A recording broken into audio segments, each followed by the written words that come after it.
Yo, what's poppin', everybody? Welcome back to the podcast, another episode of Caffeine and Green with your man, Connor Cardenas. And before we get into it today, I just want to give a huge shout out to the title sponsor of Caffeine and Green, which is 7 Seas Roasting Company, coming straight out of San Diego, California. My home roaster, and most of the time where you'll find me during the week.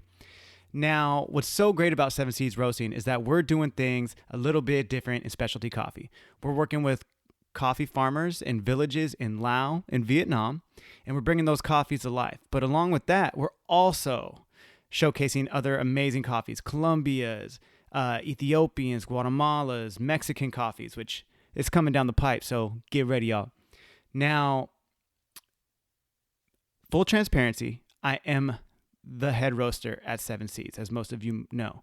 But regardless, I think by now y'all know that I'm giving you straight fire with that coffee. So what I want you to do is head over to 7seasroasting.com, put in my code C&G at checkout, and you're going to get a deal, which is 3 bags of coffee for $30. I mean, that's a no-brainer if you really think about it, because 2 bags is $32 right there. So you're essentially getting 1 bag of coffee for free. It's a no-brainer, like I said.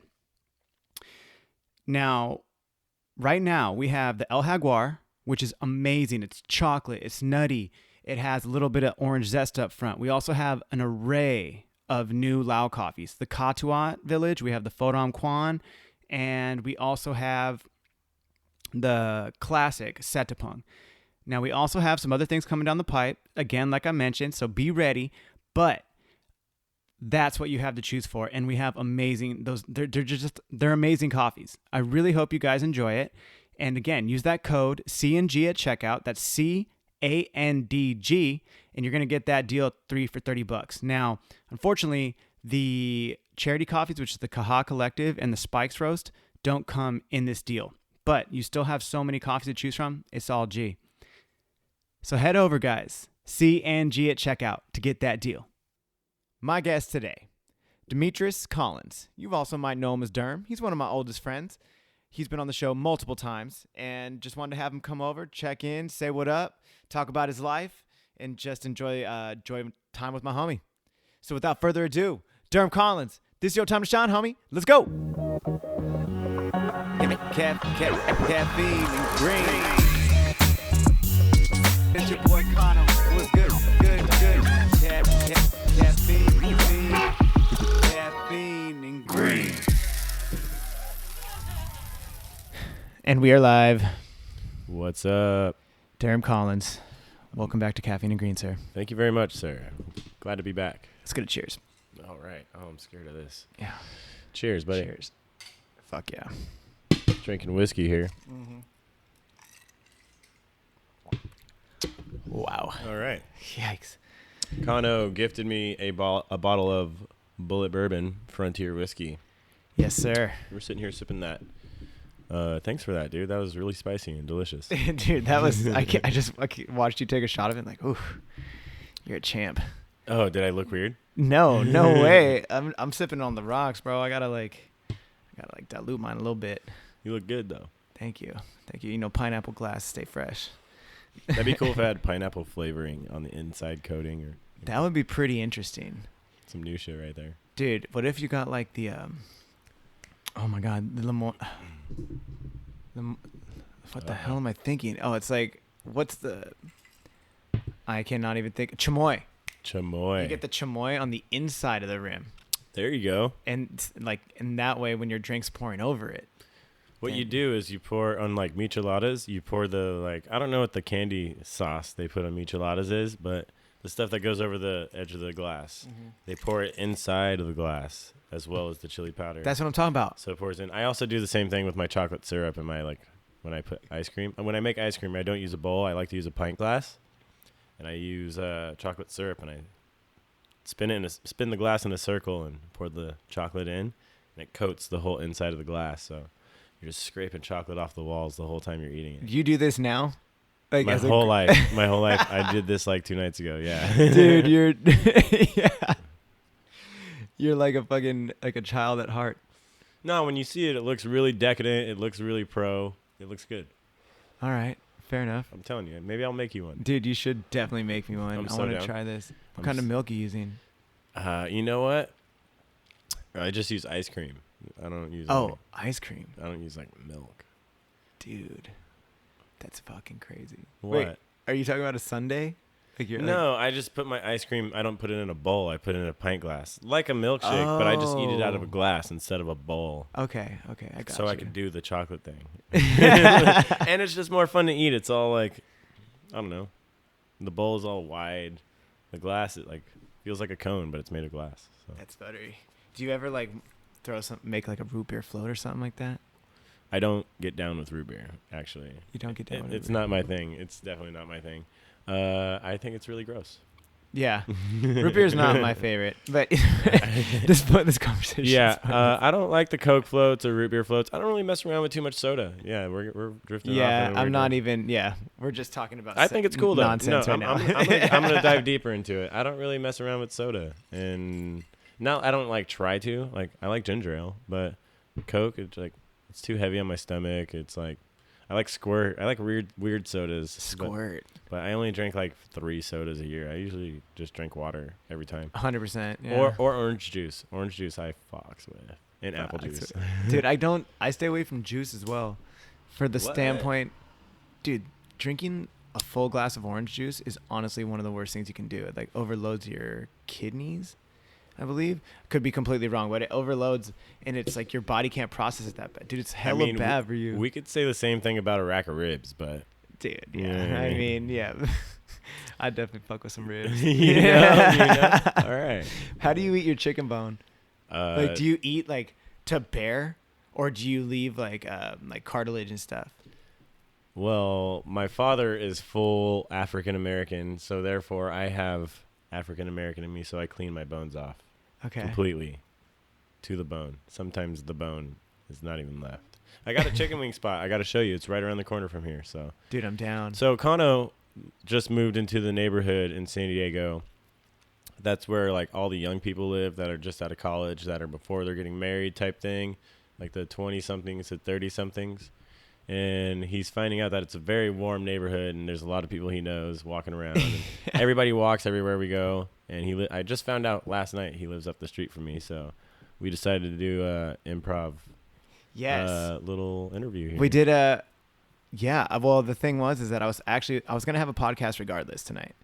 It was my homie Drew we rescheduled, but he's like, yo, I can't make it. I'm like, oh, all G. And then I always know that you're down. I'm just like, fuck yeah. Plus, I would love to just have you come over and hang out. I wanted to see your place when I found out it was like 3 blocks from my house. It's literally a hill bomb. Like I just bombed this hill and I'm at your house. That's so sick. It's perfect. But I got to walk back up that shit on the way home, and I'm not psyched on that. I'm just kidding. It's not a big deal, but ask me some questions, dude. What do you want to know? No, I know. We got on such I'm just a ridiculous tangent. It's easy to talk to you. I'm sorry. It's not like I don't know you and you're interviewing me. So. Yeah. So the conversation just moves around real quickly. I love it. So what's up? Ask me some of the questions that you ask the people that you like don't really know. Oh, dude. I mean, you invite a lot of people. Everybody that you invite, on a certain level. Like obviously, because you know them enough to bring them in your house. Well, no, dude. Some people, I just like first time I meet them, they'll come over. That's it. Yeah, pretend like you haven't heard from me in like 10 years, dude. No. Keep it light. I mean, on the light shit. I got you. No, Make but me see, look it's like skinny it's out all. here. It's so pointless. It's so funny. No, dude. Okay, so let's do it like so. Do for real. I'm gonna do for real. All right. So I'll load up too. I'm gonna load up on it too. Let's go. No, but the one thing I did, we were talking about the podcast, is that, recently, I think last time I saw you, it wasn't the podcast. I just saw you. We hung out. I hit you up. I was going to be in downtown. And I was like, yo, let's hit the concourse. Mm-hmm. And you ended up meeting up with me, but it was earlier than you thought. So you had your bike. Yeah, we were planning on skating, and I was like, wait, I'm on my bike. And you were like, well, I'm here right now. And I was like, well, I'm right there. Yeah. And then we fucking went up to the top, kicked it for a minute. And you were telling me about your North Carolina trip and how much that fucking, it was inspiring in a sense.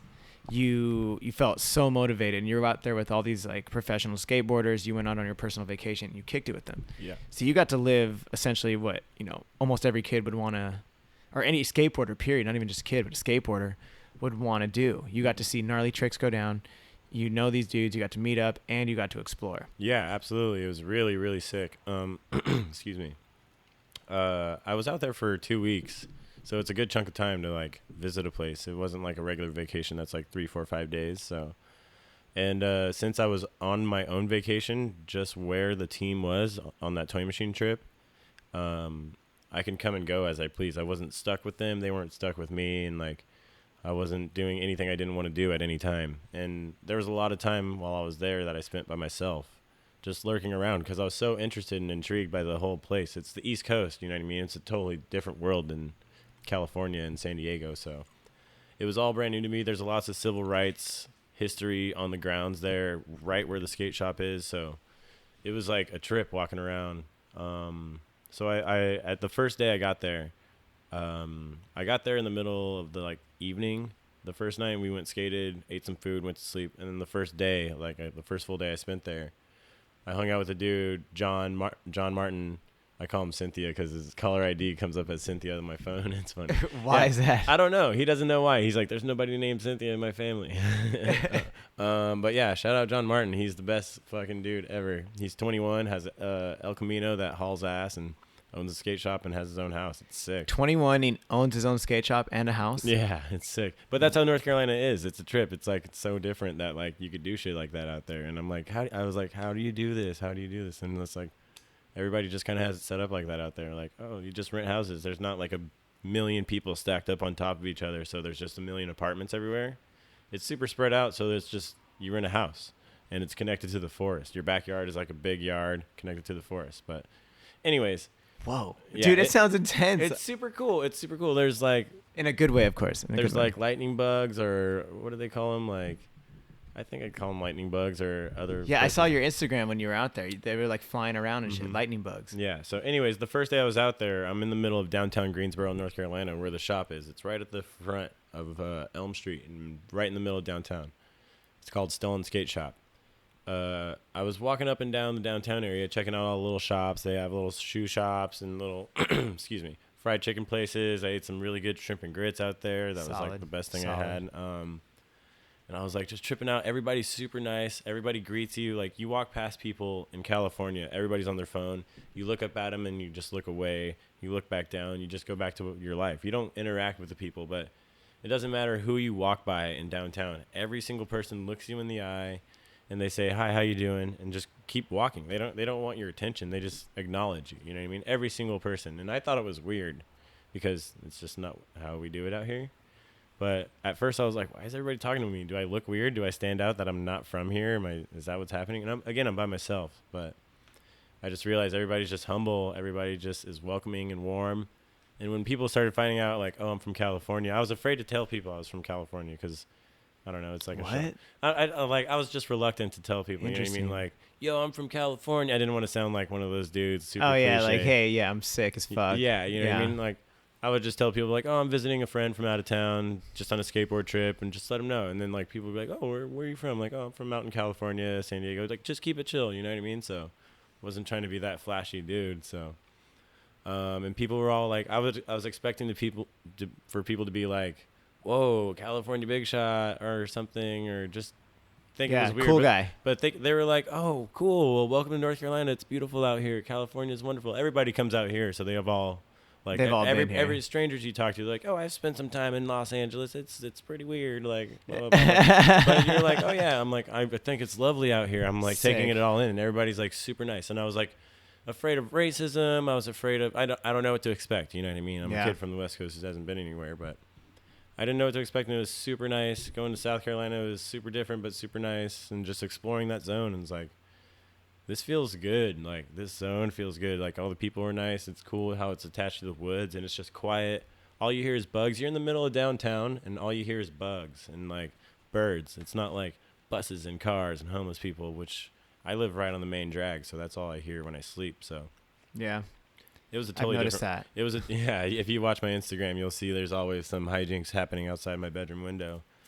Some bum throwing up, or like a garbage truck at 6 a.m, or like some bum lady pooping like right next to my car. Something, dude. I don't know. It's crazy. So going out there, there's definitely some like pros and cons of everything, and the grass is always greener. But like at the same time, like when does a person go and explore someplace? If I've been here my whole life, I don't think it's whack. But what's wrong with thinking other places are cool and living in them and like. Dude, fuck trying it out for a year, 6 months, or 2 years, or 5 years, or. Well, how much was it? You can rent a house for like $800. Dude, my house, my 3-bedroom house. Okay, the 2-bedroom house that I stayed at with John Martin. Oh, I shouldn't even talk about his whole setup. I was looking at apartments because I was all curious because everybody had cheap rent. So I was like, how much is a 1-bedroom or a 2-bedroom? Like comparing my setup out here to what I'd want out there, and it was like $450, $500.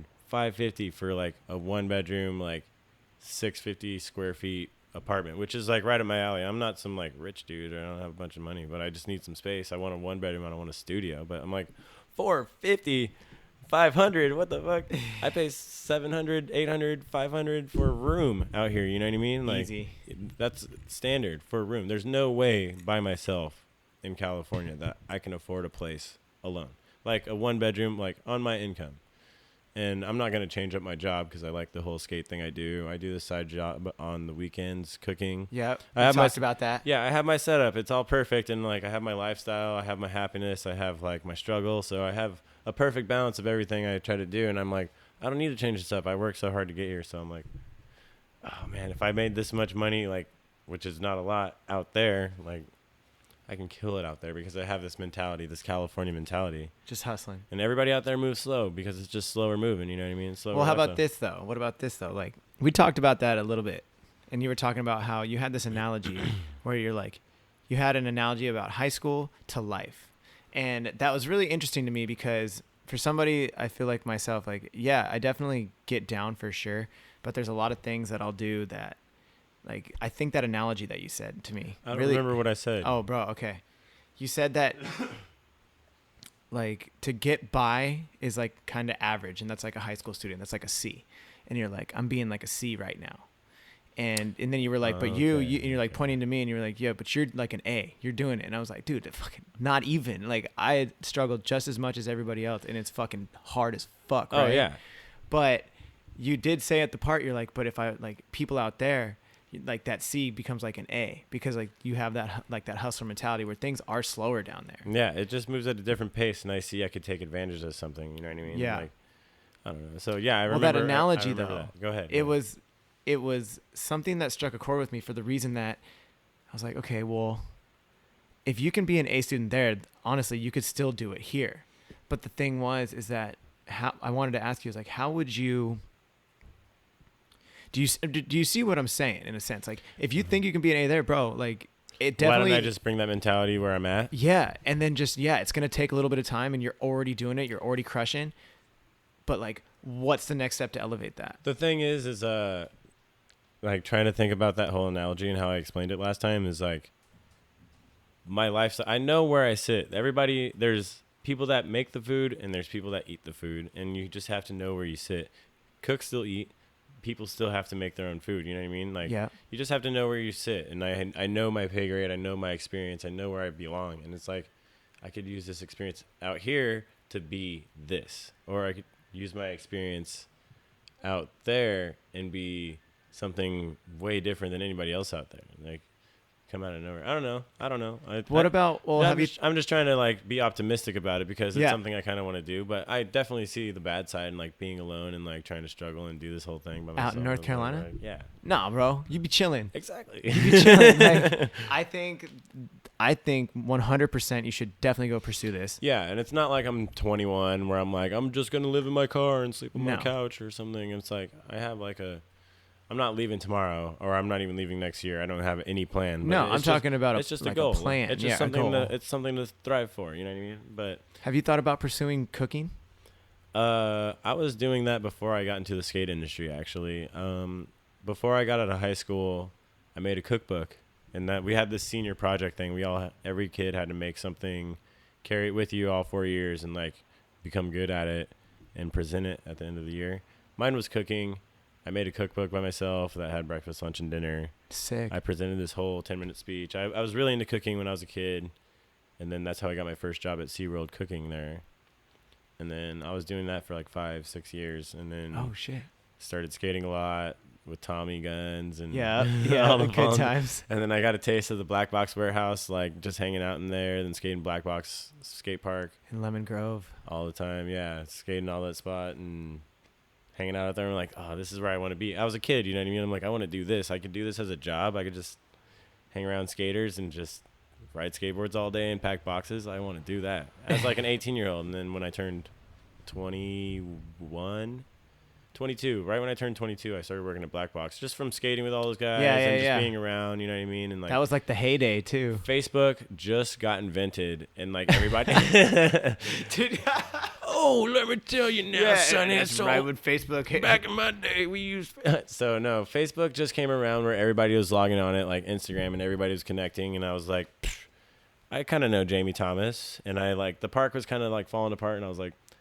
I want to be like the maintenance dude. Is this the original Black Box too, with the mini ramp and like the double set? Not like the small one. There's the big blue one. The big blue one that everybody had like the tin tricks on, the really famous one. Bro. That place. That was the best one. I would skate that place with Tommy guns during like the New Blood Ride the Sky era, that whole couple years. It was super sick. I went there with you. Yeah, we would go all the time. You would come every now and again too. But yeah, me and Guns would be there doing all kinds of crazy shit, staying the night, like partying, doing all kinds of stuff at like 2-3 in the morning, just learning tricks on the extension. Like, I don't know, something about that place. When you're in there, you can skate better than anywhere in your whole life, dude. And, like, it doesn't matter. Well, because the talent that's there, it was just incredible. The bar is set so high, like, I gotta skate good, I gotta land tricks, and you want to, you're excited, so like you would always turn it on. It would always turn on when you're in there. So getting mad photos. But anyways, Facebook just came out and everybody was on it, and I was like, I'm gonna hit up Jamie and be like, yo, let me be the maintenance dude at the park, because I knew the guy that used to be it moved back to Tennessee. His name's Danny Dean. Super rad dude. He moved back to Tennessee or Kentucky or something like that. And I was like, I want to be that dude. I want to work here. I want to just like try this shit out. You know what I mean? Like, let me do something up here. I want to be a part of this. And he's like, oh, we're actually going to take apart the park. I was like, what? He like reached back to me and he's like, we're actually going to take it apart. What's up, Durham? You want to help? I was like, what do you mean help? I live like 50 miles away. He's like, oh, just go up there, talk to Ben Gilly. We're just going to do it on the weekends. You could be part of the weekend crew. So I was like, all right. He's like, you get $100 a day if you do it. I was like, fuck yeah. I'm a little kid. I got a car. I don't pay rent. You know what I mean? All my money goes to gas. So I'm like up there every weekend talking to Ben Gilly. And the first day I get there, I'm like, hey, I've never met Ben Gilly, you know what I mean? And I'm still a little kid. So just I'm like, rail crusher. I'm like, hey, there's like 7 dudes in the park, like all starting to hammer down, drill it out. And I'm like, hey, I know who Ben Gilly is. So I walk right up to him. I'm like, hey, I'm Derm. I'm supposed to help you. Maybe Jamie told you. I don't know. Like, but he said I can come up and help. And he's like, oh, yeah. We're going to take apart this double set. Walks me straight up to the double set, and we're going to take apart this like wall where the roll-in was. He's like, help me just do this. Like right when I walk in, I just meet everybody as I'm walking over this thing. He's like, we're ripping this thing out. He's like, all right, look out. He's starting to rip this like wall out. He's pulling it. And it just breaks. And he pulls it off, and a 2x4 just flings out and smashes me right in my lips, right in my mouth. What? Dude, what? I met this dude 30 feet ago, you know. I met this dude right here. I looked up to him my whole life, but I'm like, oh my God, Ben Gilly with the shirt off. He's got all his tattoos. He's got this sick Ed Templeton New Deal faces tattoo on his ribs. He looks so fucking tight. And he just smashes me in the face, loosens one of my teeth, and busts my fucking lips open right when I get there. It's like 9 a.m. And he starts freaking out like, oh my God, because I'm knocked on the ground, you know what I mean? And he's like, oh my God, what the fuck? Everybody's freaking out like, are you okay? No one knows me, but they all know each other. They're like, holy shit, I'm bleeding, gushing blood out of my mouth. And he's like, dude, we need to take care of you. Gilly gets super pissed because he just like smoked some random kid who's supposed to be helping out. He feels super guilty, you know? He starts breaking shit. It's like a construction site, so we're all taking apart stuff, so you could break whatever you want and let it out. Gilly starts just breaking shit in the background while everybody helps me out. I'm just like dripping blood, and I have to walk diagonal across the longest way to the other side of the park, and I'm just like, oh my God, like my tooth is like dangling off. Oh my God. And I was like semi-concussed, so Gilly was like, came back after him, and he's like, yo, are you all right? I'm like, dude, my head hurts. I'm like rocked by that. My tooth is dangling, dude. He's like, sleep here. You got to stay here for like a week, man. Like calling sick to work or something. I'm sorry. Like super apologetic. He's like, I can't let you drive home. I was like, dude, I got like expired tags. I can't sleep here. Like my life is all fucked up. He's like, dude, it's all good. I'll take care of you. And then from that moment on, 5 minutes into meeting Ben Gilly, he was like my big brother. He's like, here's like some weed. Here's like bed. Here's like Tylenol for your headache. He's like, oh, let's wake up and get, here's some breakfast. Like every day he's like, you know what? And like, I would wake up and like help him take apart the park. Like after I was feeling better and like do my thing. But I was like super rocked by it. You know what I mean? But we didn't want to tell anybody. Like I didn't want to go to the hospital and be like, what happened? Like that barbarian hit me with a 2x4 in the face. You know, we couldn't do it. You know what I mean? I wasn't on anything. So we just kept under. Dude, I've never heard this story. This is fucking gnarly. It's pretty sick. This is before I even worked there, and this is how I actually got my job there. And Gilly was like, we became super good friends. Obviously, like he just took care of me, and I was there for like 2 months taking apart the park. Like instantly, I was like, damn, had nothing else to do. I was a little kid who had no job, just like waiting on my tax return, get some money, go drive everywhere I want. You know what I mean? So. So yeah, I was staying up there, and then Gilly's like, dude, fuck this, man. I like having you around. And like all the dudes I became friends with that were taking apart the park, they all worked in the warehouse, and that was what their like weekend gig to earn a couple extra bucks. They're all, dude, just come work in the warehouse with us. You know what I mean? Come work with us. Like, who cares? Fuck your job. Fuck San Diego. Just stay up here. Like, you can crash in our couch. Like, we live right over there in Oside. We'll like drive you to work if your car is sketchy. Like, come hang with us. And I like, boom. All of a sudden, like, they're like, walk up to the warehouse, like, and like meet everybody else. And I met the warehouse manager. He's like, no, we can't do it. Like, his name's Hank. He's like, it'll get super epic after a second about Hank. His name is Hank, and he's super big. Beard guy. He has this like really manly voice, like, nah, dude, we can't do it. Like, thanks for your help, but like, sorry. Like, just writes me off right away. And I'm like going about my business. And eventually, like, I wear out my welcome a little bit, not like in a bad way, but I'm like, all right, my time's up. I got to go back home now. Like after a couple days or a couple weeks, and like I go back home, and I'm sitting in my dad's house, and my dad's like trying to get me to go in the Navy, like kicking me out. Like it was really messed up. Whoa, when I was really? Yeah, it was really messed up when I was a kid. I like messed up or whatever, just like anybody else. Could you imagine if you would have gone to the Navy? Yeah, I told him nah, so that's why.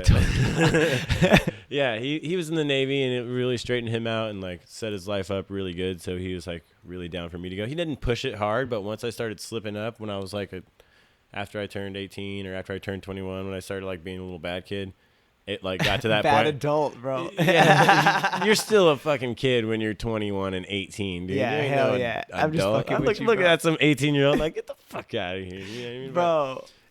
Anyways, my dad, I was slipping up, so my dad was like, you need to do something with your life. You either go in the military or get out of my house, blah, blah, blah, which I totally respect him for. I was messing up.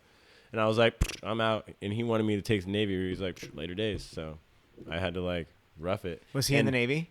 Yeah, he was in the Navy for like 12 years or something. Got an honorable discharge, like all hooked up. He loved it. He loved it. He wanted to stay longer, but he started having a family, pulled out, like, well, didn't pull out, but but whatever. He had a family with my mom and like just stayed home instead of like keeping on going around the world. So I like left the Navy thing alone, and the night that fight happened with me and my dad, it wasn't like a brawl or anything, just an argument with me and my dad because I was, again, a dumb little kid. The next morning, I get a phone call on my cell phone. It's a slide flip phone from a random North County number that I don't have saved in my phone. And it's 7 a.m, and it's like Tuesday or something. And I'm like, hello? Who is this calling me at 7 a.m? I answer all rude, all pissed off because I'm like fighting with my dad. I'm like, got to wake up and look for jobs.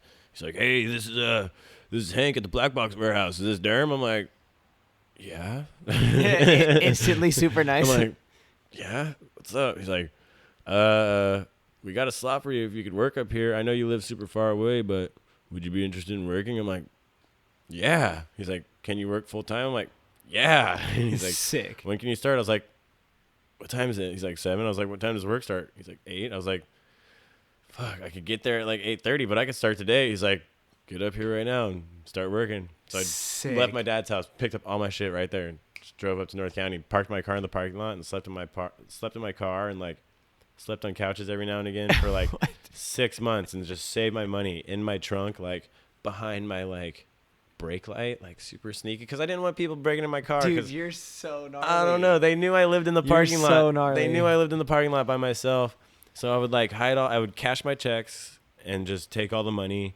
and take like $80 from every check, because I'd be like, $80 is enough to survive on for 2 weeks for me. I'm gonna sleep right here. All I need is a burrito, pair of socks in a shower every day. You were 18 when this happened? I was 21. You were 21. Okay. Yeah, same thing. So I was like, I'll hide all my cash. I'll stack this cash in this like brake light until I could afford a room to rent or like something, dude. Like work something out, pay off all my debts, and like get my car up to par. Like all this shit, dude. And I did it.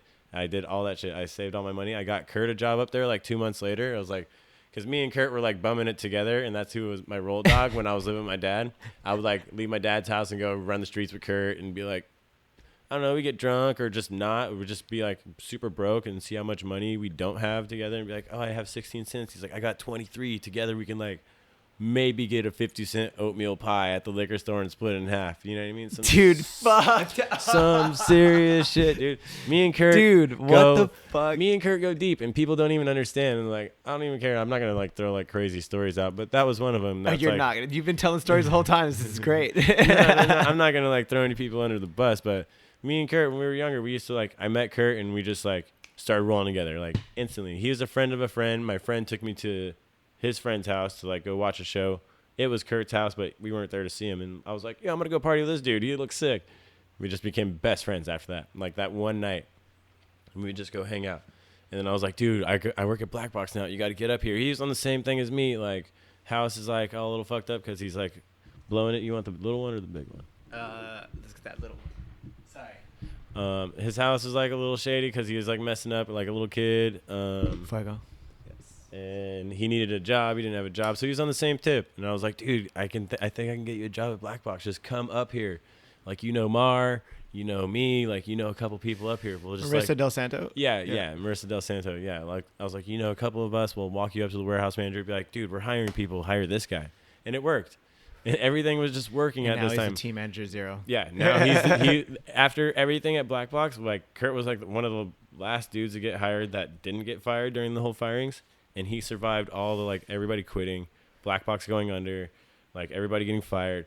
He's the only one left associated with 0 other than Jamie Thomas from Black Box, and he's the team fucking manager. He's basically Jamie Thomas now. It's like so sick. I know, dude. I see Hodge's photos in Thrasher, and Leslie actually told me about the Pat Burke interview, and fucking all the photos are fucking on Jankum, and Hodge I guess took all the photos. Like, dude, look at that, dude. You sparked that shit, bro. Yeah, man. Excuse me. Kurt's been killing it. He's been getting he got a contents page in a Thrasher. He's bound to get a cover soon. Hopefully, that'd be so sick dude, for him. That would be insane. He picked up the photo thing from Ed Dominic, who's like the most legendary dude ever in skating. Yeah. He's also the dude you sit next to at work, I sit right next to this dude at work. I was getting him to do heel flips before he had to leave work. Give today. people who don't know who Ed Dominic is an idea of who he is. Ed Dominic is the first person who sponsored Jerry Sue and Mark Johnson, and he turned them pro. A-Team and Maple is his company. Black Cat, like 7 Steps to Heaven, and Black Cat. Black Cat's a great video. He made those videos. Those are his videos. He filmed them, planned the tours. He was team manager, brand manager. Vox, 88 Footwear. That's all him. Oh, damn. That's all him. So the premieres and everything, too. Yeah, and now he runs Kingston Footwear, which is like I don't know what kind of shoe they are, but it's like a lifestyle shoe. I don't know what you call it. It's just a shoe you wear. It's not a skate shoe like 88 or Vox or anything. But is it from out of Tumyeto? No, and he just runs it out of his garage. It's really awesome. He calls it his side project. It's actually his real project, and Tumyeto is his side project. He's the most awesome dude ever. He's like one of my best friends ever. It's so sick hanging out with him. You know what I mean? Like every day at work, every single day, I'm like, hey, Ed, tell me about Argentina. And I'll go on Google Earth, like, have you been here? Have you been here? He's like, yep. And he's like, oh, yeah, there's a bowl right over there. Like, oh, zoom in. Yeah, I skated that thing back in like 96, Tony Trujillo. Like, boom. Okay, check this out. Remember in Bloom when at night, P-Rod, he's wearing like that yellow button-up shirt, does the switch tray down the double set? Yep. It's double angle. Ed filmed the fisheye of that. Oh, my God. So that's an idea for everybody who doesn't know who Ed Dominic is. He filmed Mark Johnson when he had hair up to P-Rod and In Bloom and everything 88, everything in between. In Bloom is amazing. Christian Svitak? Yeah. Okay, so what did Hodge do? So back to that. Like what? So Hodge picked up photos, like shooting photos from him. Yeah, Ed Dominic's a photographer. That's his base thing. He's a photographer. And he used to work at 0 for a minute, helping out Jamie with like some of the garage day stuff, or I don't know, when Jamie was like moving out of Black Box, doing on that whole stuff. He would help out, shoot catalog photos, and Kurt was like, cool camera. Like, you know what I mean? Like, show me how to take a picture of you. Like, and just clinged onto it. And Sig in hand. yeah. Kurt, super crazy, wild child. Kurt just clinged onto it. He's like, oh, cool camera. Like, I like to take photos. Because Kurt already liked to take Polaroids and stuff. Just had some kind of bug.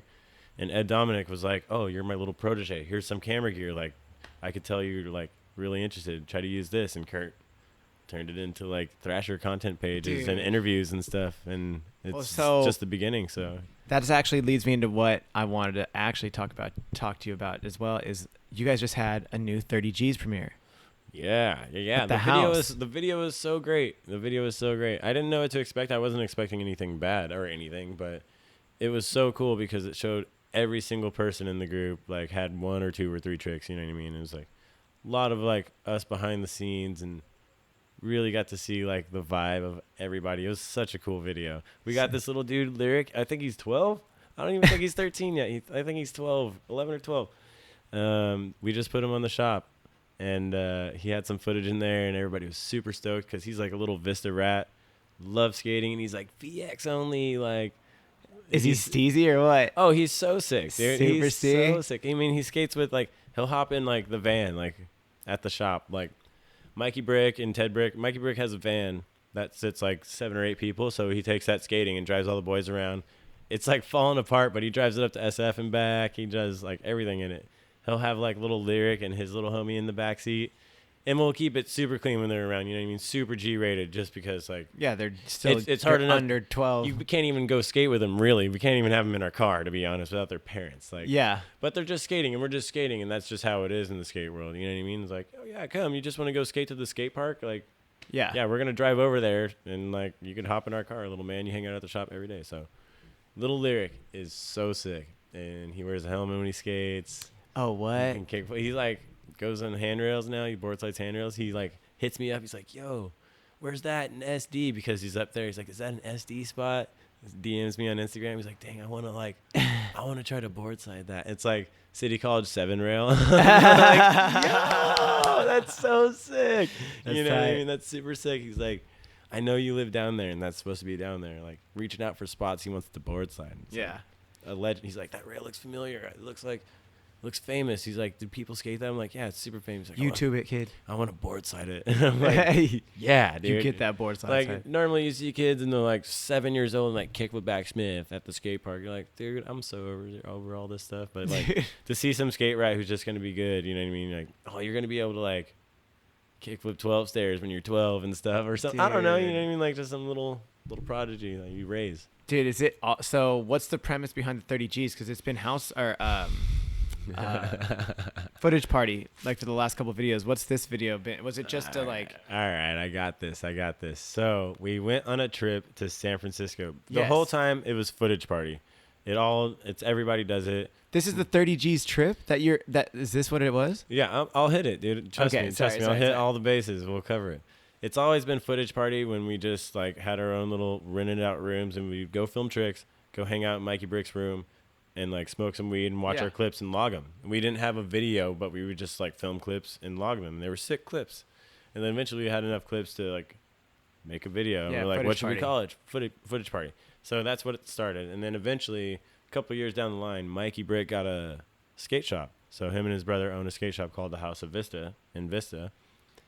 And now it's like, we still want to call them Footage Party 1, 2, and 3, but now it's like there's a whole different batch of dudes that weren't even a part of Footage Party. They're like the next generation. So it's like not the same thing. And some of us argue about it. Like, we should call it like the house video, house 1, 2, 3. But we're like, the last one, we got to like close out the Footage Party trilogy. So we're like, this one's the house video. The 30Gs comes from an SF trip. Yeah. All of us took 2 vans. There wasn't even 30 of us. It has nothing to do with the amount of people there is. Yeah. There was 14 or 15 of us. And we took a trip to SF for 4 days. Yeah, Mike Brick told me about all this. Yeah. And all of us brought all of our belongings with us. We all brought weed with us. And Bronson, he got weed from this dude Hobbit. I'm just throwing everybody. He got weed from this dude Hobbit. It don't matter. And he's like, dude, oh my God, I got so much weed. He's like, he gave me 30 Gs. Yeah. And we're like, holy shit. I was like, I brought like 2 devil's lettuce pouches, which equaled like so much, like 125 ounces of weed. Jesus Christ. Not ounces or grams. It was all grams, 125 grams of weed. I was like, dude, we got so much weed, but we were all tripping out because he's all, dude, Hobbit gave me 30 G's. And like, we were all saying in the van. And then like, we woke up the first morning. It was a super bad morning. We got there, it was pouring rain, super bad. We woke up, it was pouring rain on the first day of the trip. So we were just sitting in this garage, and there was a drum set, this like broken guitar, and this like broken piano. And a couple of the dudes woke up. Again, there's 14 of us in our friend's house, and they were pissed we were there because we were too fucking rowdy. Of course. 14 dudes in your living room, you know what I mean? So some dudes hop on the drum set, and some dudes hop on the guitar, and they're making noise. Everything's broken, and everything's out of tune, like wobbly strings. And they just make up this song, Hobbit gave me 30 G's. 30 G's, Hobbit gave me 30. Trying to wake everybody up just to like be annoying and like make up a fake song. Everybody get up, let's go skate kind of thing. You know what I mean? And they were just being dorks. Hobbit gave me 30 G's. And then one by one, every person woke up going, 30 G's. Like one by one. And then we were all awake. We were like, 30 G's. Hobbit gave me 30 G's. 30 G's. And then it was just this song that we just kept singing, 30 G's. And then we just became the 30 G's. Like shit like that happens on trips. You know what I mean? Like that's how they even name trips. I love it. That's how they name the trips. And that's how they like, if you watch like little tour videos, like this Nike trip or this like Volcom trip or whatever, somebody says something on the trip. Like you could watch a Volcom and Colin Provost would be like, where are we going? And they just capture the clip. And for some reason there was like some magic in the air when he said that. And everybody's like, where are we going? And we're like, this is the Where Are We Going crew. Where are we going? And everybody just like says that every time. And it just becomes a thing. 30 G's was that thing. It was like, Hobbit gave me 30 G's. 30 G's. Oh my God. And then it just clung. We're all 30 G's. And we were in the van listening to this song on the way on the Golden Gate Bridge, listening to this party song. Everybody's punching the roof of the van going 30 G's. 30 G's to the song, and it just like stuck forever. And it was like, oh, we gotta like accumulate this footage that we all get out here and like call it the 30 G's trip, or like use this name, or like get this tattooed or something. Now everybody's getting it tattooed, and it's like we're the 30 G's. Like, and there's not even sick. there was 14 of us, so it's not even half. So but now there's like more than it's the crew name. Now though. There's more than 30. So, so it's pretty sick how it clung. It's like anybody that just likes to party with us and get tricks, and anybody's invited that hangs out at the shop, does a kickflip in the back lot and smokes a bong right back there. It's like, oh, you're 30 G's, what's up? Like, I don't know. It's just like any because I don't know. It's the new mafia. It's the new skate mafia. It's not even like that. It's like, it's not like we're trying to make some movement. I or know. make some T-shirts or something. It's almost like a secret code that's just funny, and everybody just wants to be a part of it because they think it's something, but it's just nothing. But it's fun to say. And the song is funny as hell, you know what I mean? So, 30 G's. That is the most in-depth I've ever got, that explanation of that. I call it dirty cheese.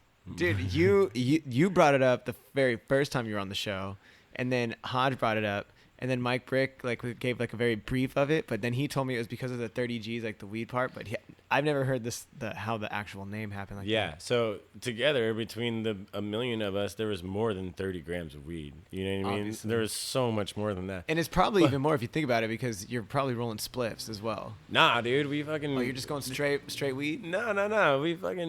We chop it up every time, dude. Mole rips all day. What's good? What, you had like a bong? Yeah, Mikey stopped at a little smoke shop and got a little piece for us to like take little bong rips out. Oh, it broke like a bunch of times, but we fucking kept repairing it. We were just roasting on the fire escape had all these like heroin syringes and stuff, but the hotel was super cool and it had like you stayed in the Tenderloin, right? Oh yeah. Oh yeah. Hell yeah. That's like, if you're a skater, stay in the Tenderloin of SF because the zone is so bad.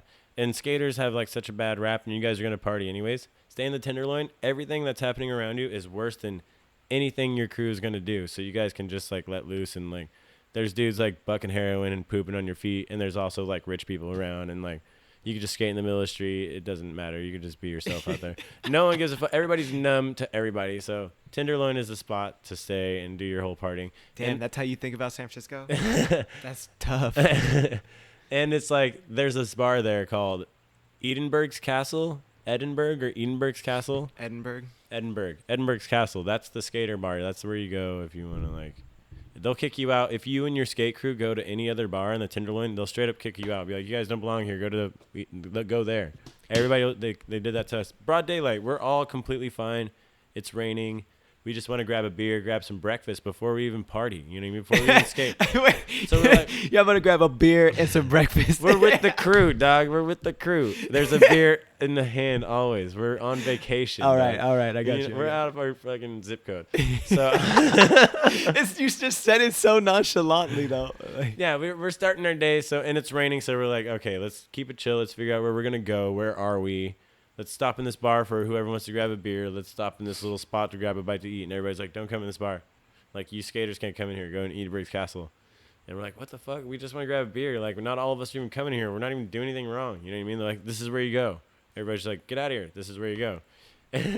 And we all were like, we all meet back up. We're like, hey, did you guys get kicked out of all the bars you went to? It's daytime. It's like 11 o'clock. I guess it's fair enough if there's a spot to and go, we're I like, guess. yeah, they all told us to go here. Like, let's walk in. We're like, as soon as we walk in, we're like, skater, like all the SF skaters, like, oh yeah, this is totally our spot. And we go to the bar, we're like, hey, can we get a beer? Like, hey, you need to go to the liquor store next door because they sell Tecates for $1, like Lucy cans. Like, go there and get beers for $1 because they're $4 here. Go outside, liquor store next door, bring them back in here. I'm like, that's allowed? Like, that's how you drink here. The bartender's telling me this. So I come back with like a fistful of beers and I just sit at the fucking bar. There's 6 beers, $6 at the liquor store. Come right past the bouncer. Sit at the bar and boom. You could smoke twist and do whatever, like anywhere. It's fucking crazy. Get closer to the mic. I'm sorry.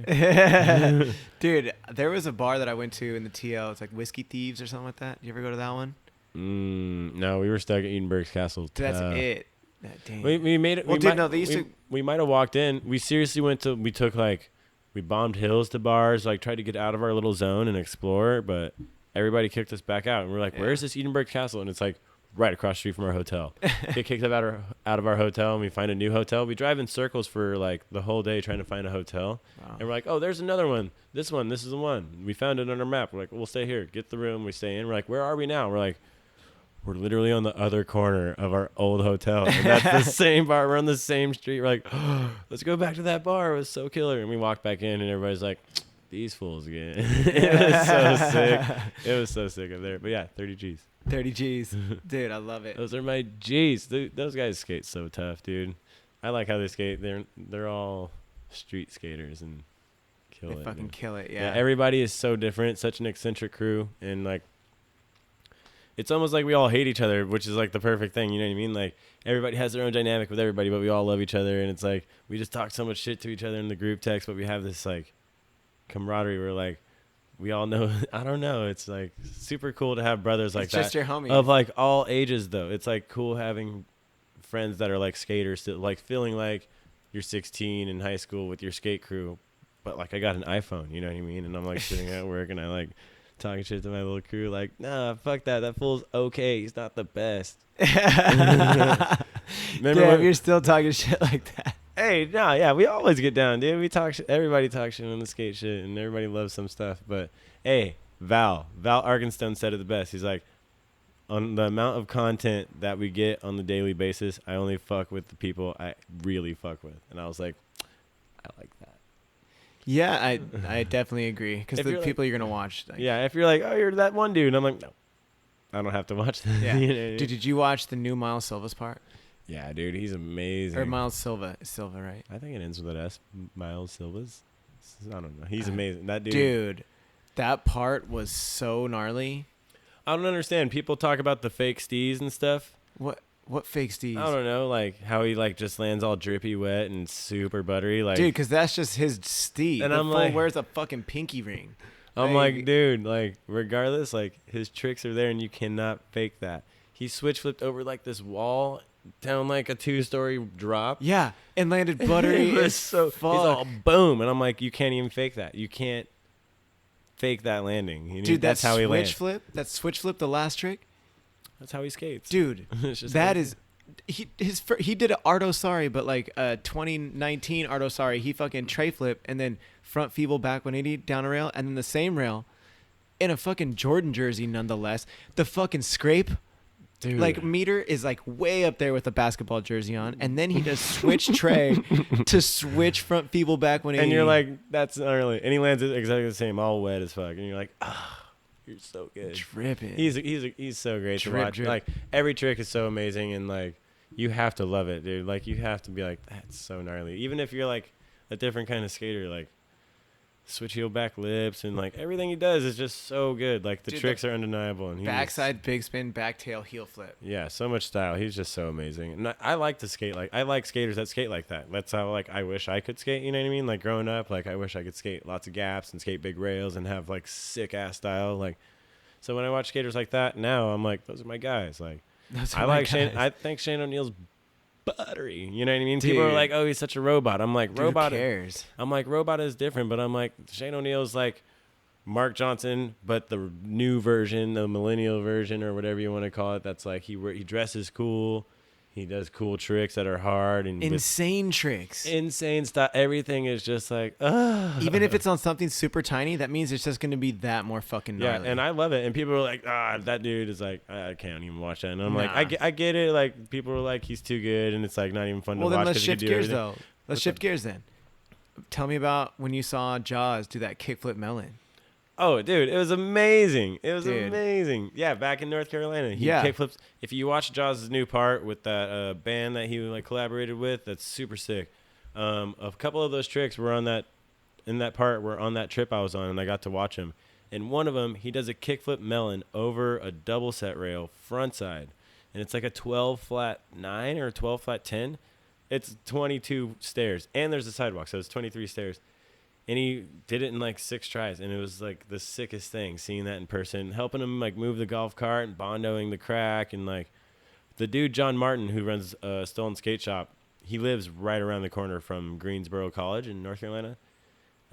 He's like, I got all these spots. I want to take Jaws to this thing. I think he'll like it. Has his perfect roll in. Just got to bondo this crack. And we took Jaws there after a couple days. He's like, yeah, let's fly. You know what I mean? That's what he said? That's what he says. Yeah, he's like, I want to fly. Like, he'll be in the back of the van and, like, hasn't got a trick in a day. He skates every spot on every day, every trip. Like, he'll get out of the van. He'll board slide everything. He'll ollie this. Like, even if somebody's, like, kickflip front boarding it or, like, doing the crazy tricks on it, he'll get out of the van and at least board slide the rail or ollie the stairs. Every spot. It's so sick. Tight. And true skater. Skates everything. True skater. He's, like, super cool in the van where it's like, oh man, you just gotta hang out with him. He's really the raddest dude, like off the board, the sickest dude on it. But yeah, kickflip melon does in some Andrew Reynolds. We're listening to this like song, this like super ravey song, techno song that he was like super jazzed on. For like it was like his wait, he has like a boombox. No, the van's parked right at the bottom. Oh, the van. Okay. He had like a friend made a song, some special song, and some special friend to him. I didn't know the story, but I kind of got a glimpse. But he wanted to play the song while he tried this big ass trick that he could like die on. You know what I mean? Yeah. The song was juicing him up because it like reminded him of his friend, and he did it. It was like, dude, 17 feet high before you even go over the rail. It was so sick. Like watching him do his thing in person. He is the best dude on the trip for sure. Like. Super nice, like hooked me up with stuff right when I got there because like he's been on the trip for a month and I had no resources like to find a weed guy or like to get like know what to do. Like I don't know, he's like, oh, you never been on a trip before? Like I don't know, started talking Welcome to me. To the like, club. I hung out with him a few times here and there when he was on decline. He'd come in the warehouse once or I talked to him on the phone or email. Like we kind of knew each other. But, like, this is the first time I, like, actually spent time with him person to person for an extended period of time. And he was just, like, kind of did the Gilly thing. Like, oh, dude, like, you're dope, Durham. Like, yeah, I got you. Like, I'll hang out with you. Like, where everybody else is kind of doing their own thing. And I'm a little intimidated. You know what I mean? I don't want to bother anybody. Like, hey, Leo, hang out with me. I don't want to do that. You know what I mean? I want to be, like, just be around it and just, like, hang out and, like, see what's up. That's tight. So. He was cool. Jaws is the best, and that trick is gnarly. I got it on my phone if you want to watch it. Dude, I definitely want to watch it. Did he catch it every time? Because he's like, you can't just ollie that. He's kickflip melon. He's like, I'm going to kickflip melon this. He tried to ollie it once because he was like, yeah, I'll try to ollie it. Because he didn't know he was going to try kickflip melon. It's like a mountain. You know what I mean? So he's like, oh, yeah, I'll try to ollie it. That'd be sick. And he tries to ollie. He's like, oh, I can kickflip melon it. Right? What? Like moving right past ollie. Like it's not big enough for ollie. It's like he can. He's like, oh, I can ollie this easy. I can kickflip melon this. You know what I mean? I could do something better than ollie on this. So did he stick it or did he kick out? It was the second one he stuck. He kicked out a couple, put one down, and then just. No, I mean the ollie. Did he? Oh, he kicked out the ollie. Okay. And he just squats. He doesn't fall. He doesn't fall over. He just like kicks out the board, squats down all the way down to his butt, and then stands right back up. He's like, Picks What up his the board, fuck? Picks up his board, gives everybody like high fives, knuckles, and runs back up there. He's like, I'm gonna try kick a melon instead. It'll probably be easier and better and cooler. Like, Sick. and we were all like, you expect him to land it because you see it, you know what I mean? But when you're actually at a spot like that you see rollerbladers like jump down and stuff, like no one's gonna ever ollie this thing, you know? Yeah. And he kick with melons it right in front of you. He holds it so long that it bones, it like nose bones or something. Like it's like a melancholy. It's so sick. It's all boom, boom, bam. It's Boom, super boom, sick. bam. I don't know. It's super sick. I'll show you on my phone. I got like 4 different angles of it. But yeah, I was sitting right at the bottom. Was there any other cool ass tricks that you got to see that were maybe in like the Sovereign video? Oh, Sovereign had already come out. Actually, never mind. Sovereign video. Not Sovereign, but what was the last Foundation video that came out? You gave it to me. Souvenir. Souvenir. Sorry. Yes. I think Souvenir happened already when that trip happened. Okay. This is all for the Toy Machine video, and there was a little video for the 30-year party of Foundation. Foundation just celebrated its 30 years as a business, which is amazing as a skateboard company. At that party, there was a video that was posted there, and then it was posted on Thrasher for a minute, but it got lost in their stupid little timeline that just your video falls into the abyss after like a day. So you have to find everything on YouTube, pretty much. yeah, right. We need a new media outlet, or everybody should just go to their own website. Like, remember back in the day, you'd be like, oh, I want to see what Americas look like. You go to the America website. Like, I want to see what their videos look like. Go to the video tab. And it's like, that's where their videos are. Like, I'm not going to watch, like, a crooked video on the America website. If I want to watch Bobby Warren skate, I'll go watch crooked videos on the crooked website. That's how I want it to be. But that's because I'm old-fashioned. But. Yeah, I guess, because now there's so much shit on YouTube. Dude, that's kind of back to what Val was saying. I honestly, unless I really fuck with the skater, I'm not gonna go to YouTube and find the part, or go to Thrasher because I know it's on there. But dude, they've been promoting the Miles Silva's part for like the last 2-3 days. I went on the website. It's like I could barely find it. 3 blocks down, dude, at the bottom of the 3rd block. Like, they're promoting this after 24 hours. Like, dude, we all have to put our videos up there now because that's like the media outlet. There's like only a couple. There's the transfer website, which I don't know. They focus a little more on like.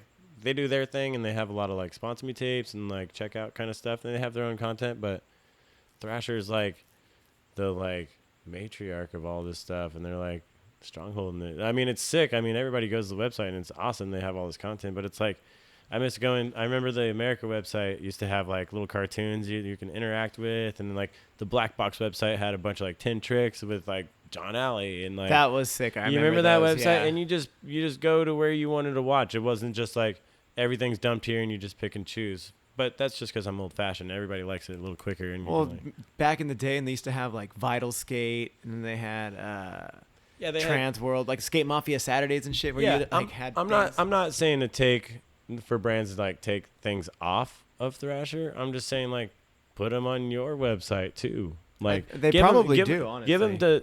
I mean, not all of them. Not like they should. You know what I mean? What about like a YouTube channel? Like websites don't have their own content for the most part now. It's mostly web store stuff, so people can go there, shop, put it in your cart, and B2B really fast. Oh well, yeah. It's not like, oh, I'm gonna go watch like these 2 dudes play carpet skate in the office that aren't even pro skaters. They're just the team managers. Like you go on the Black Box website and see Bama and Jay Thorpe played carpet skate. Like, and you watch that video, like this is awesome. And you're like, I don't want to go and I don't know. I just want to like. But then you could easily just do that on Instagram, though. But yeah, they could do that on Instagram now, and that's a tool. And at the same time, there's not just one big Instagram, other than yours, where it's like imagine the Explore page. Imagine like that's what I mean. We're gonna put our video on the Explore page because everybody will see it there, and they'll like see it. People are gonna scroll right over it. Imagine the people that are gonna bypass it. It's like if you put the video. I noticed one thing. The Quasi video, they do it right. When you go on the Quasi's website, before you can even enter their website and go to their store, their full-length video is the first thing that pops up. And I think that's sick. That's their newest content. Boom.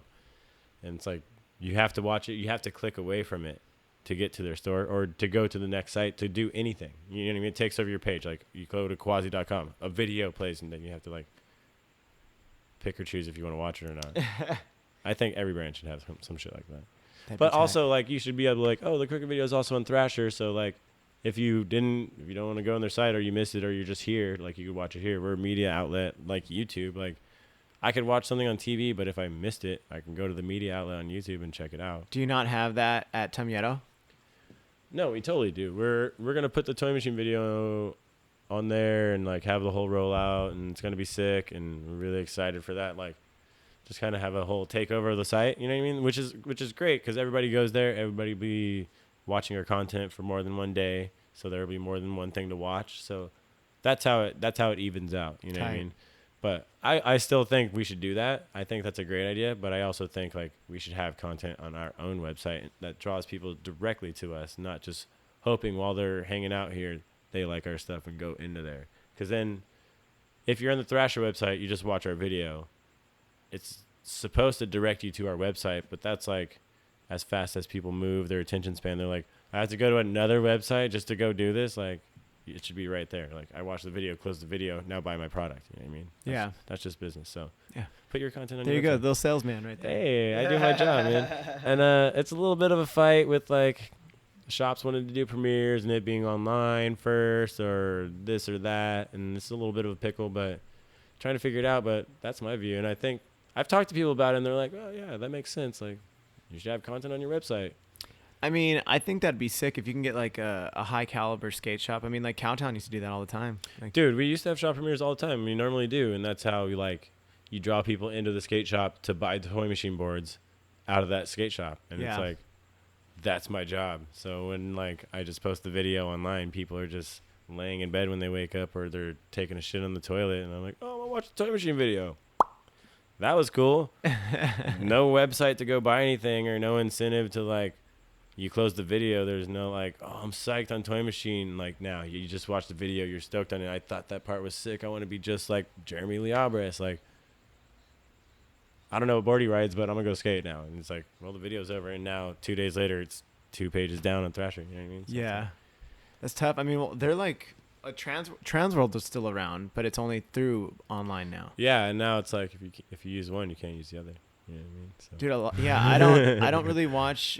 Like, I watched Dr. Kyle Brown's part, but that was like, okay, I'm done, and then right back to Thrasher. Yeah, I mean, okay, that's another thing I bring up. It doesn't matter if like your content's good enough. It doesn't matter where you put it. Yeah. It does not 100%. matter where you put it. If you put it on Pornhub, if you put it on ESPN.com, if you put it on your website, or if you put it on Thrasher, if your content is good enough, people are gonna go seek it out and watch it.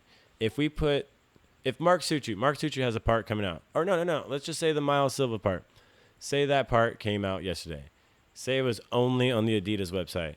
You think everybody would be like that normally would watch that stuff, that heard about that part, would just be like, well, I'm not going to watch it until it comes on Thrasher? Or you think they would go over to the Adidas website and watch it? Yeah, they're going to go to the Adidas. They're going to go straight there. They don't even care if it's like on like Pornhub. You know what I mean? They don't care if it's on homeshoppingnetwork.com. If they heard the parts there, they're going to go watch it. And if it's there, they'll be like, boom, views. Like, if you really fuck with the skater. If you really fuck with it and you see? heard this part and your content is good enough, if it's worthy of like a demand where people are going to seek it out and it's worth the views, and like, so I'm like, I think the Toy Machine video is like a pretty fucking big deal. You know what I mean? Well, yeah, I mean, they're still heavy hitters. Dudes are still chomping rails. There hasn't been a Toy Machine video in 10 years, and like Toy Machine videos are like skate videos. Like, when is this going to come out?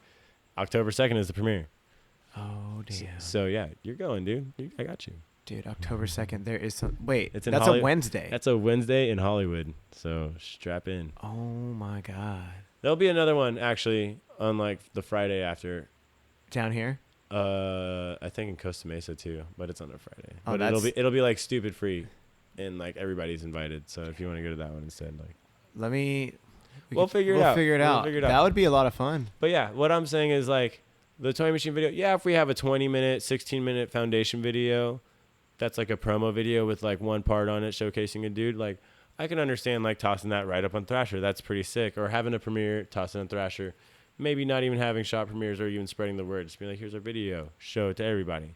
But when you have a full-length video like a Toy Machine video or like a Baker video. Like Baker probably doesn't just want to throw their video up there and just have it just go boop boop boop boop boop boop boop. You know what I mean? They probably Baker would have like a whole launch behind it. They're probably gonna have a tour. You know what I mean? Dude, yeah. Where the whole team goes on tour and they stop at shops and do demos. That's how it works. You know what I mean? And you'd watch it there, and it wouldn't be released online until way after. Yeah, so that's the thing is like it's changing so fast now, and Thrasher and Transworld, all these people have such a stronghold on the media, and it moves so fast. Instagram, Facebook, that it has to go through them first, and they have to prove it. Like they ran it, they get their views first, and then like and then you guys can have your sit back and do whatever you want with it. Have your shop premieres. Like I can't have a shop premiere if the video is already on the fucking website. You know, what I mean? Everybody saw it. Nobody wants to go to the shop and watch this anymore. There's no hype. There's no interest. There's no like aesthetic. Like I'm going to do something and it was always the best part back in the day when we went to the Fallen premiere, and then the Fallen video didn't come out for fucking ever, and you would wait, and you're like, you get hyped to watch it again because you're like, yo, I was so lit at the fucking premiere that like, and you're like, I'm gonna just buy Fallen shoes until the video comes out and I can watch it again. Like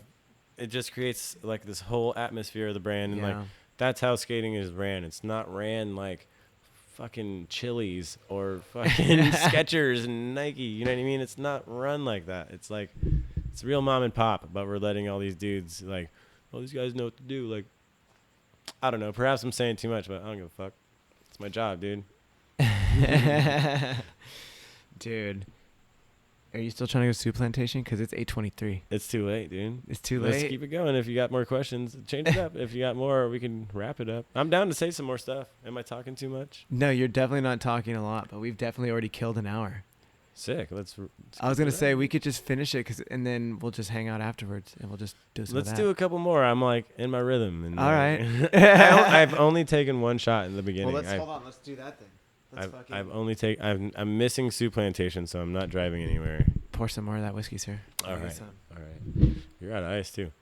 I know. I need to go get some ice. Here, keep talking. All right. Before you leave, hit me with a question, so I'm not just be like blah blah blah blah blah. I know. This is why I need an assistant right here. The one thing also that I did want to touch on was, well, you never actually answered my question from earlier where you were saying, I asked you, like, what would you be able to do to apply that mentality here as like a hustle and motivate right there, son? Because I asked you about cooking, and then you went off in a tangent. I mean, not a tangent, but you told me how you got into cooking. But I drifted into fucking skating. I didn't forget. I hella didn't forget. I was letting you talk, but that's what happened. I drifted into skating, but I don't know what I want to do. If I'm out here, I'm like, how are we gonna elevate your game? This is the thing. If I'm out here, I'm too connected to skating, so I can't not skate. I plan on skating until my legs fall off, just like Kobe Bryant's still gonna play basketball until he can't jump anymore or whatever. But if I'm out here surrounded and immersed in skating and the skate culture and where I'm from and where I'm already like involved in stuff, where I'm already established a thing, I can't just remove myself so easily from that and do something else and still just look outside and see. It's like kind of like if I change my whole shit up out here, I'm like in the house watching all my friends play outside. You know what I mean? I'm too close. But if I'm gone, it's like there ain't nobody outside but the woods. What do I do? Well, and I have like I don't know. It's like, and again, it's like to circle back. I just got the travel bug because I started going on a couple trips. So of course I'm like, oh, I want to live here. I've been here and I had a fun time there, so I want to live there. But it was like, I don't know. I've been to other places where I was like, I had the sickest time of my life in San Francisco. I was like, I would never live here. Oh no, I would never live here for so many reasons. It was the best time of my life. I've been to Arizona, Colorado, Portland, Seattle, Washington. You know what I mean? I've been around to cool places, cool, desirable places, but never felt like, dang, I kind of like this. Like, I could like totally see myself disconnecting from my life and starting something new, starting my like second half of this life and trying to do something different. Maybe step out of the skate thing. And but what about, okay, so how about this? What if I'm too immersed here? No, that's fine. You can be immersed. There's nothing wrong with that. Setting up a foundation, a network of homies, things that you can do to survive. It's amazing. But yeah, enlighten me, please. Like my automatic thinking, and this is what I thought about when I got out of skating too much, was like, how can you elevate your game within your game? So that being said, you're working at sales for Toy Machine, Tumyeto. You do all of it, right? Yeah. So you do Pig, Toy Machine, Foundation. Sales for that. Mm-hmm. So how would you like maybe make it into marketing or digital media, things that would translate within other companies that can also elevate your pay grade? You know what? I try to do things like on my Instagram. I hop on my Instagram and put stories whenever we bring new stuff in the warehouse.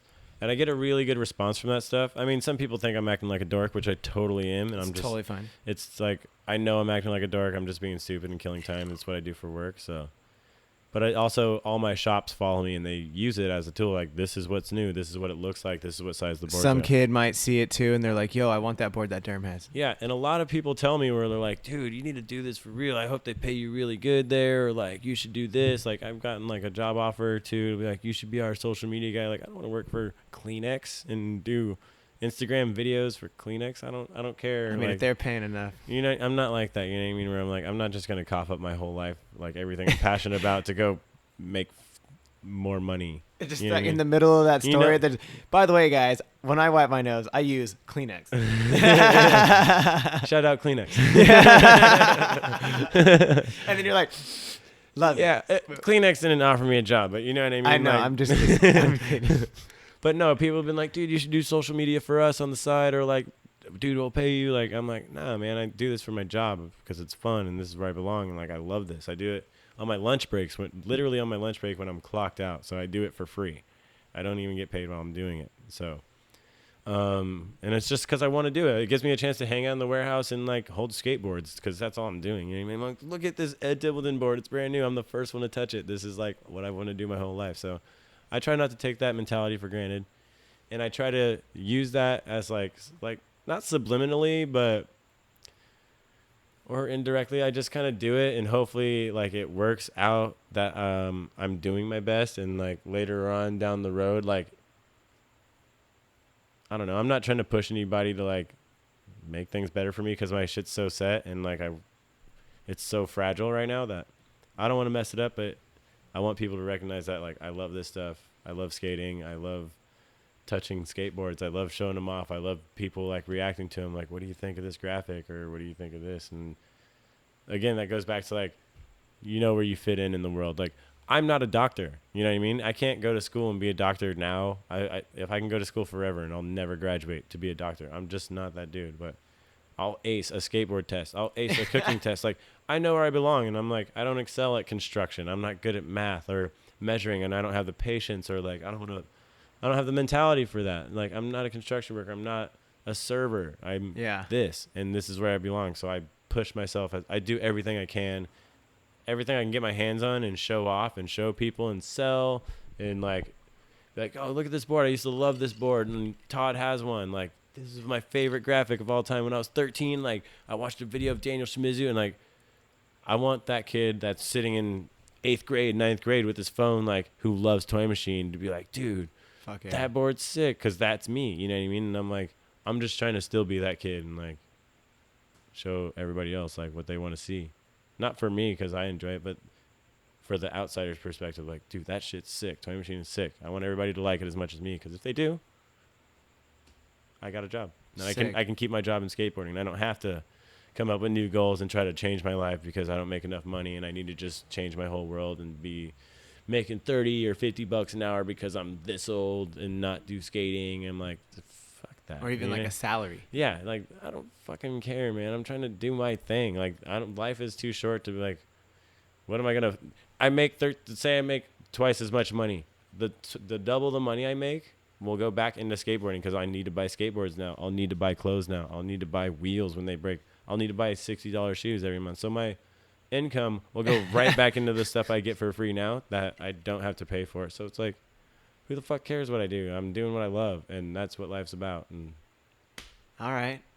Fucking A, man. I'm definitely not gonna fight you on that. I mean, as long as you're fucking happy, bro. That's honestly all that ever matters. Mhm. And bringing it even back on what you were saying about skating and just how much you love it. I mean, you're still shredding like hard. Like, I see your Instagram videos, and, like, you're hard flipping some stairs and shit. I'm like, yo, what the fuck? yeah, I dabble. Yeah, dude. And your parts. I watched you and Hodge's part in the new footage party. And how many clips do you have in 30 Gs? I think I had 2 and a couple of backgrounds where I'm dancing around. I know I had one. I know I had one because I had to work for it, and I was psyched it was in there. It was this 360 flip nose manual, 180 out on this like piece of metal. Half cab. Nollie half cab. Nollie half cab. All right. No. No. Dude, the half cab thing is a whole nother can of worms we can't even open right now. Why? Because cabs are only backside, fakey backside. That's so what would be a nollie frontside 180? We're gonna have to do this, dude. Dude, yeah. While I have a microphone in my hand, while I could Tray say flip something. nose manual. And There's gonna be a lot of people that disagree with me on this, and it's a very unpopular opinion, which I stand firmly behind. Cabs are only backside. They're fakey backside. It doesn't matter if it's on a ramp or on the stairs. It's fakey backside. You can't do a cab frontside. I know Steve Cab invented the trick, but he never went fakey to fakey. What about nollie full cab? Okay, see how smooth that feels to say? Everybody knows what you're talking about. You wouldn't call it that. You call it a nollie front 360 because cabs are only fakey. I'll give him that. I like to say nollie half cab, nollie full cab because that's just like how I talk and it's quick. It's like a back lip. You wouldn't say backside lip slide. You say, "It's a back lip, man." Okay. But there's a huge thing like there's a fakey backside 180 kickflip, a half cab flip. You know what I mean? Then there's a fakey frontside 180 kickflip. Fakey frontside flip or frontside half cab kickflip. That's a whole. You can already tell it's a whole mouthful for me to say, but people like to say frontside half cab, like fakey frontside half cab, and I'm like, oh, half cab's backside, but like I say fakey frontside flip, and people are like, what's you mean frontside half cab kickflip? I'm like, there is fakey frontside flip. Fakey frontside. It's a flip. fakey frontside flip. Yeah, backside. You wouldn't say fakey backside flip. You say half cab flip. Yeah, half cab flip. Half cab's backside. Yeah. And everybody's like, no, it's a frontside half cab. And I'm like, well, if it's a frontside half cab, then Steve Cab never went fakey to fakey frontside. On that same side, though, you could say like the one trick that comes to mind is nollie frontside 360 shove, or nollie frontside big spin. You don't say nollie half cab big spin. You say nollie frontside big spin. Yeah, you say nollie front 180, nollie front 360. That's what you should say. That's what it is. Nollie frontside big spin. But yeah, you're not supposed to say nollie cabs aren't nollie. Which I'm cool with that. I still say nollie half cab sometimes or nollie full cab, which is wrong. But I'll say nollie 180, like nollie front 180 or nollie frontside flip. I'll say nollie frontside flip because it's a nollie frontside 180 kick flip. So it's a nollie frontside flip. Well, that's a nollie back 180 flip. Because that's the only nollie. Yeah. That's the only frontside flip you can do, but it's a nollie backside flip. No, nollie backside flip is backside, but nollie frontside flip, like nollie. You're talking away from the mic. Nollie half cab, if you will. I call that a nollie frontside flip because it's just a frontside flip. You call it a nollie frontside 180 kick flip. But if you really did it though, like you're going like that, you're actually doing like a switch backside flip. Yeah, but that's because it switches. When you go switch, everything switches. So frontside is backside. That's what they call it. I've never had this much of an in-depth conversation about this. Dude, I've dissected this. Steve Cab, I love you. You're amazing. I've tagged you on Instagram. I know you haven't gone fakey to fakey frontside. That's cool. But that means that a fakey frontside 180 is not a cab because Cab never did that. It's not his trick. Well, what do you call a nollie frontside 360? Here, a fakey frontside 360. I'll give you a different example. Even in ramps, not even on like the streets, in ramps, a frontside lean air is you can't do a backside lean air because it was invented frontside by Neil. It wasn't invented backside. A backside is a backside air, or if you lean the tail backside, it's a body jar. It's not a backside lean to tail. It's only can be done frontside. But I'm like, well, if you can do on frontside, why can't you do on backside? We're like, oh, because they were invented frontside, not backside. So I'm like, so why is cab both ways? Like, oh, it's different. It's like Smith grind. I'm like, no, it's like. I'm like, no. What about this? The barley grind and then the fucking Matt Bennett grind. Exactly. Barley grind isn't. You wouldn't just call it a frontside barley grind, even though it's the same thing. It's frontside 180 switch. It's a Bennett grind. You wouldn't call a barley grind a backside Bennett grind. It's a barley grind. Yeah. Same thing. And then Bennett grind is back 180 switch back Smith. Cabs are backside only, not frontside. So fakey frontside flip. Thank you. So thank you. Do you got that out there, media world? I needed to say that out loud. Dude. I needed to. People will fight me and people will call me stupid. I'll probably get exiled from the whole skateboarding industry and community for saying that, but why are you booing me? I'm right. You seen that meme? Oh my god, dude, that's so funny. So yeah, nice, dude. Yeah, and it's a frontside flip, like frontside 180 kick flip, nollie frontside 180 kickflip, nollie frontside flip, or fakie frontside 180 kickflip, fakie frontside flip. Fakie frontside flip for sure. But cabs are backside, so half cab flip. Dude, I like nollie half cab heels, nollie full cab 360. See, heels. nollie half cab heel sounds dope, right? Or nollie half cab heel. I was gonna say fakie half cab heel. Yeah. See, you wouldn't even have to say. Or you just say you just say You just say half cab heel. Yeah, but how cool does nollie half cab heel sound? Dude, It's all bow. dude, anything nollie with a heel is pretty much the best. Like nollie, You just flip.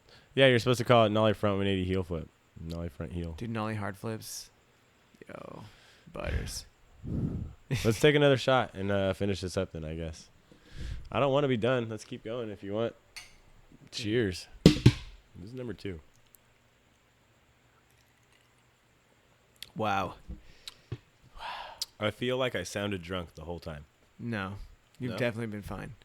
Dude, you're fine, man. That Don't one was trip. spicy. Yeah, that one was super spicy. Dude. Yeah, let's wrap it up because just because like we can definitely hang out after this, and I always try to keep it pretty short. Not actually short, like it's like an hour 17.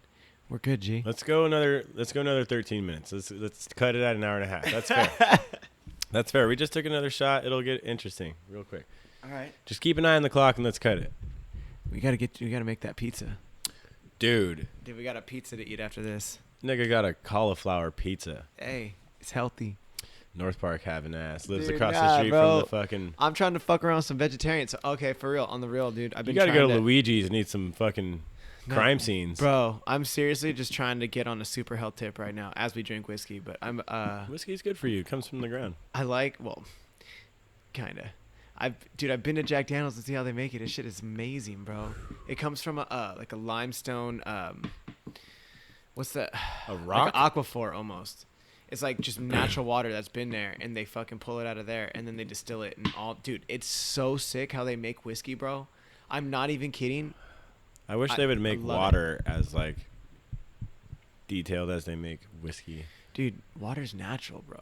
You don't need to spice it up. I know. Except for like a Perrier or like a Pellegrino. I don't like the shit with the bubbles in it, Dude, dude. you tripping. What do you mean you don't like the shit with the I bubbles, just like bro? it cold with a lot of ice and a lot of cold. Oh, bro, I'd be drinking water all no day, bubbles. No bubbles. I'm talking like a gallon a day. You see those gallons right behind you right there.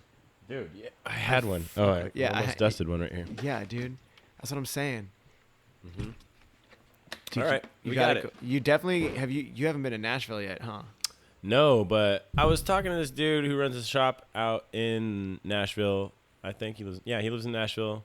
He saw that the shop in North Carolina flew me out, and I was out there hanging out with him. He's like, "Oh, I could do that." I was like, "Yeah, I have some vacation time. If I have enough vacation time, like, and you want to fly me out, I'm fucking down, fool." Like, I did a collab board with him. It was really great. We've done a couple demos with him. His name's Floyd. He's super sick. Floyd Friels. And he's always like, "Dude, you need to come out here. You need to come hang out here. It's super awesome." I'm like, "If I can afford it." He's like, "I'll fly you out too if like that's allowed." I haven't talked to him since. He's been a little MIA. But I was like, "Yeah, dude, like, I mean, I'll buy my plane ticket if I could afford it. That sounds sick to go out there. Anywhere I can afford, I'm down to go." Dude, if you could seriously get to Nashville, you need to go to Hattie B's. That is the fucking spot. Hot chicken and fucking sweet tea. Dude, you need to get that pizza started as soon as we finish this. Dude, yeah, no, that's definitely gonna happen. I'm so have excited. you ever been to Sea Trader in OB? No. Best sandwich spot ever. I went there today right after work. I got like the vegetarian thing. That's what I was trying to say. It's like, dude, I'm just trying to go. I'm not trying to be a vegetarian or vegan. I'm just trying to eat healthy. I like vegetables are the best. So I just fuck with a lot of vegetables. Every now and then I'll throw in some meat. Like today I got a vegetarian sandwich with some salami on it, like deli style. Like, You know what? I go vegetarian sometimes, and instead of getting like a California burrito, I'll get like a bean, rice, and cheese. And I feel real good about myself. Feel all healthy as fuck. I'm from San Diego, dude. So no. I'm just kidding. You know what I figured out? I've been trying to do the same thing because like You're so ridiculous. low key though. Dude, you legit tried to tell me like, yeah, I didn't instead of get a California burrito, I get a bean rice. No, I do run that Just sometimes. stop. That's just when the budget is fucked. But I do like to eat a little healthier than normal. I used to eat like junk food for the longest time, like Pop-Tarts and Cheez-Its forever. I tried to cut that out a little bit. and like try to incorporate more foods. And what I found out is instead of like being like, all right, I'm vegan or I'm vegetarian or like I'm not gonna eat this or that. What I found out is easier, and you just incorporate more healthy food into your regular diet. Like, be like, oh, I want to get some fucking potato chips, and be like, get an orange and a potato chip, and you'll realize that the orange, you're like, the orange is good, or I mean, I don't know, like get some fruit or get something different that like you want to eat that's healthy. Dude, switch it up. I mean, dude. Yeah, just switch it up, and like you don't have to like you can get a burrito later and do whatever, but like you also like ate like an apple and an orange and like 2 bananas for lunch instead of eating like I ate a fucking bean and cheese burrito for lunch and then I ate a California burrito for dinner. Like fuck, you know what I mean? Just and then it just becomes more of a habit to be like when you I've been practicing, dude. I've been telling you. I go to the grocery. There's this grocery store right down the street from Tumyeto that I hit up for lunch. There's all these cool lunch spots, but I don't like to spend like $10 a day on lunch on like some sandwich. You know what I mean? So I just want to go to the grocery store, buy a bag of chips, or like buy a little sandwich, a couple slices of pizza or something. I'll go to the grocery store and instead of buying like my box of Pop-Tarts, which will last me 4 days because there's 4 Pop-Tarts in there. I'm not gonna eat all 4 pouches, and I'll buy the box. You know what I mean? I have a desk with this fucking. I have a desk. Bro, I gotta give you like a salad. I got some green beans and some spinach in there. No, I'm gonna get there. Instead of like my usual that I would buy when I was like young, like buying Pop-Tarts and a couple boxes of Cheez-Its, like a sleeve of Oreos and a Gatorade or something, I'll be like, I'm gonna buy a pineapple. I'm gonna cut it up and put it in my Tupperware, put it in the fridge in the office, and then like I'm gonna eat like a little couple strawberries, put the rest away, have an orange and an apple, and you realize it fills you up. Your hunger's curbed. Well, it's carbs. And it's delicious. Yep. And then like I'll have a piece of toast with like cinnamon and sugar when I first get to work. Yep. So I'll eat something sweet, like whatever, and like butter. But then for lunch I'll have like a bunch of fruit all the time, and I'll buy a whole pineapple, 2 oranges, 2 apples, and a thing of bananas, like a whole 5-pack of bananas, and it's $5, dude. Yeah. Like you buy all that, and it's $5, and a pineapple will last you a week when you chop it up. You know what I mean? Like alone. And then you have like a little box of strawberries that's like $1.99 on top of like apples and oranges, which you eat right there. You have like apples, oranges, strawberries, pineapple for lunch all week, and it's super delicious. What about salads and greens? Yeah, I'll mess around with salads and greens. They have like these little 3 for $10 salads that like you can assemble, and I'll just get like the basic ones and like I don't put like all the ingredients. I'll just like chow them down real quick. They're like little pouches. Just get like little instead of like getting a burrito every day. Like 100%. Like Tuesday, I'll go get fish tacos because it's Tuesday and they're $1 at the fish taco truck because it's Taco Tuesday. You know what I mean? But then like instead of eating fish tacos, it's so like, legit. Instead of eating fish tacos again on Wednesday and Thursday and Friday, I'll eat like a whole buffet of fruit Wednesday. Go home and eat like something cool with my sister. Just go to my sister's house because I'm like, oh, I ate healthy for lunch. I need to like. Not fuck it up today. You know what I mean?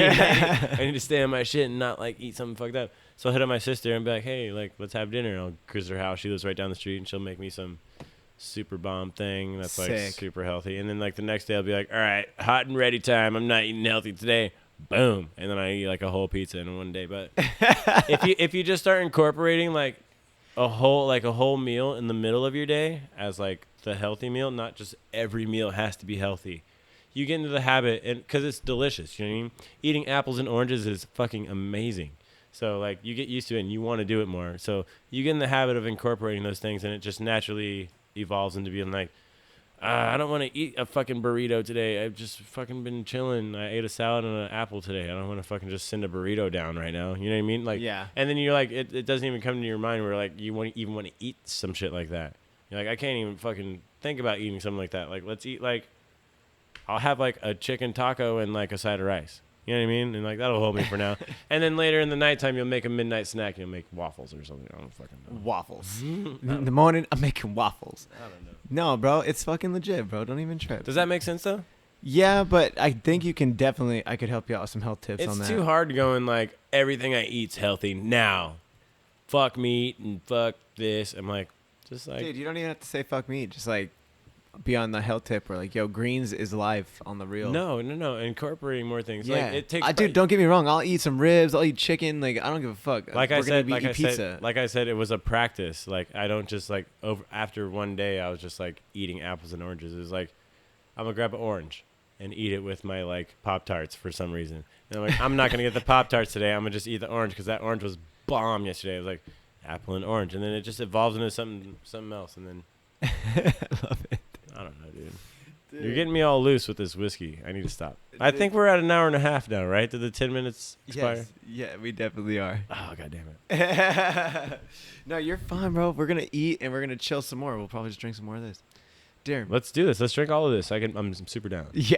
What is it? Wednesday? Is it Wednesday? Yeah, it is. It's Wednesday. I don't know about drinking the whole thing, but you can definitely drink some more for sure. We can drink. Well, let's the whole wrap it thing. up. Come Let's on. wrap it up. All right. Hey, love you, Darren. Connor. Thanks for having me again. Always, Sorry always. for my rambles. No, it's always good. Thank you for coming on such short notice. It's fucking amazing. Hey, if you made it this far in the interview, you are so gnarly. We just hung out. We're not interviewing. We're just hanging out because you're my motherfucking boy. Are we cool? I'm You're- not that cool. you're pretty cool. Connell's pretty cool for doing I'm this. not that cool. I'm not cool. I'll see you guys later. Peace.